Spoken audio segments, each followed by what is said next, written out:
Hello, everypony Artilisiane here. Link to my divining art in the description below and also for my Patreon if you'd like to do that.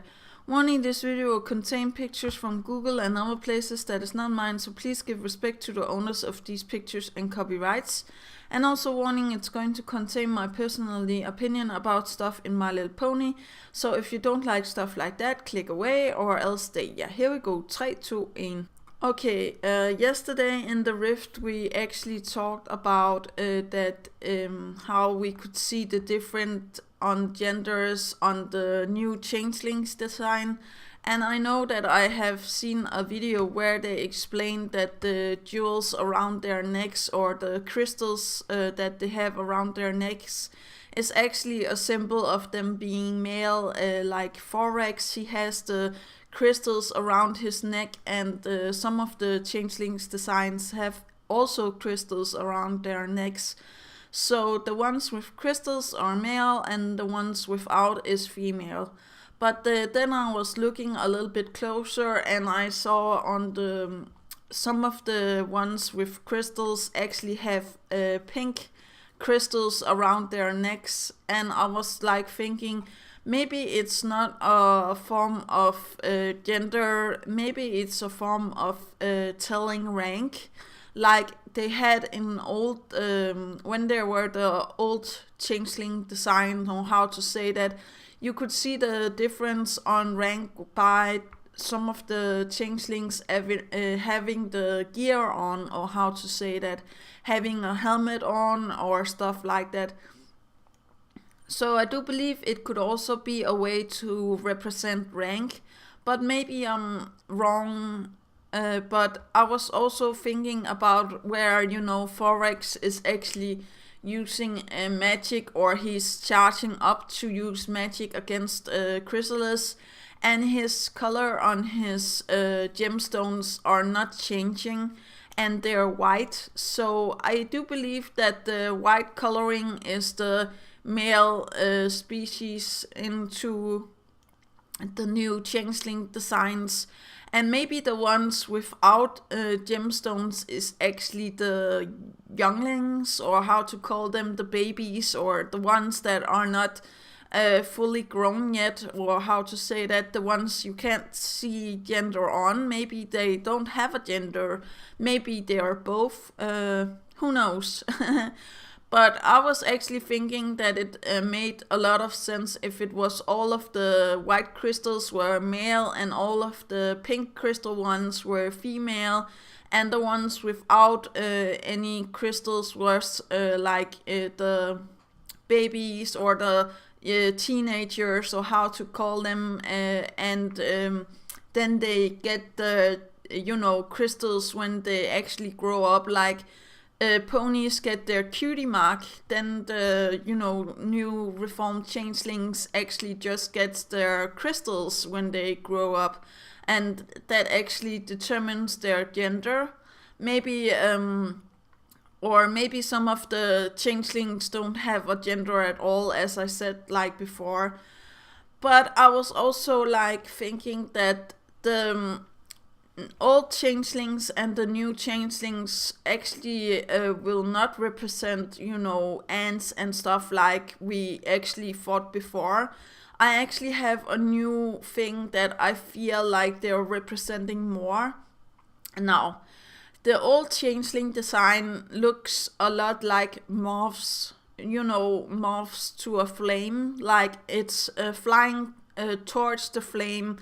And it's almost like, the old changeling design that was actually going after love. If there was a deeper meaning with the going to the flame, or how to say that, I definitely feel like this is the animal it's going to represent. And also it starts out being like a caterpillar stuff and becomes a cocoon, and then it starts with an egg and then becomes a caterpillar and then a cocoon and then the moth, right?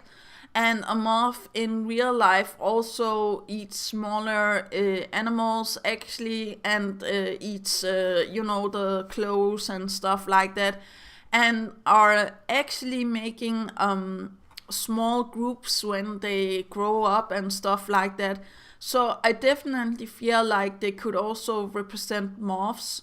Now for the new changeling design, I was actually thinking about the butterfly, because it has the same life circle as the moth, but it's instead of becoming a moth that is mostly darker colors and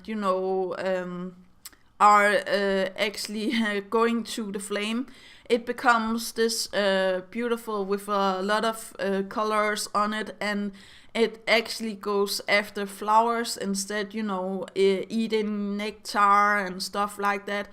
And one of the reasons why I was thinking that they more look like, butterflies now and moths later on is, look at the way Queen Chrysalis is actually feeding off of Thorax here. I really do feel like it almost looks like when a butterfly takes nectar, or a moth is actually eating stuff on clothes and stuff like that. I will not show a picture here because that is just too gross. But you can imagine how it looks like. But I was also thinking about this because people in the Rift yesterday was actually, now that Thorax is the king, he have to take care of the younglings and stuff like that. But I actually do believe that he soon enough will try to get a queen. And I don't know if he's going to go after Starlight, or maybe even Celestia, Luna, or Twilight, but I do believe that he will try to get a queen that actually suits him very nicely and can be a good queen for the hive. Now, I don't believe that Queen Chrysalis is going to be the new hive queen unless she gets reformed in this season. And I do really feel like I want to see an episode where they actually keep their evil to themselves. So maybe something with her resurrecting Sombra and actually making her own hive and finding out that she can have that and being evil and stuff like that for herself. And, the King Sombra will be more than happy to have his own, evil kingdom and stuff like that. But I do eventually feel like they will come back and they will try to take over the Crystal Empire and stuff like that. But now back again to the moth and the butterfly thing. Now I have also found the assassin's beetle, and if you don't know what that is, it almost looks like ant, but this is just it looks definitely a lot more like Chrysalis. It has the same stuff as an ant, and it also have like this hive stuff that actually looks like their hive. Now the only thing that prevents me for being totally sold on the moth and the butterfly thing is that moths don't have a hive, and so doesn't the butterfly either. But I know that moths and butterflies actually come into small groups, and if they find, for example, a specific piece of clothing or a piece of flowers to eat, or how to say that, or a small animal to eat, then they will call upon each other, and then they will be like 1 million moths or 1 million butterflies. So I do believe that they have the same connection, almost like the new changelings and the old changelings actually had. And it would also explain why they actually look so much alike each other, and they can actually shapeshift into stuff, because I found out that both moths and butterflies can actually look like other things. the moth can look into different colors on their wings, and actually some moths make eyes so it looks like a predator instead of prey.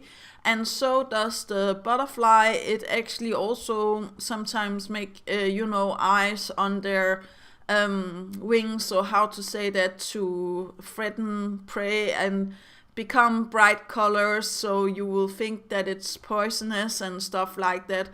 But or else there's also the assassin's beetle that I was talking about. So there is always stuff that we can feel that the changelings are actually representing. But I actually feel like the moth to the flame concept with the old changelings, and the butterfly to the nectar, or how to say that now, is a good concept for the changelings.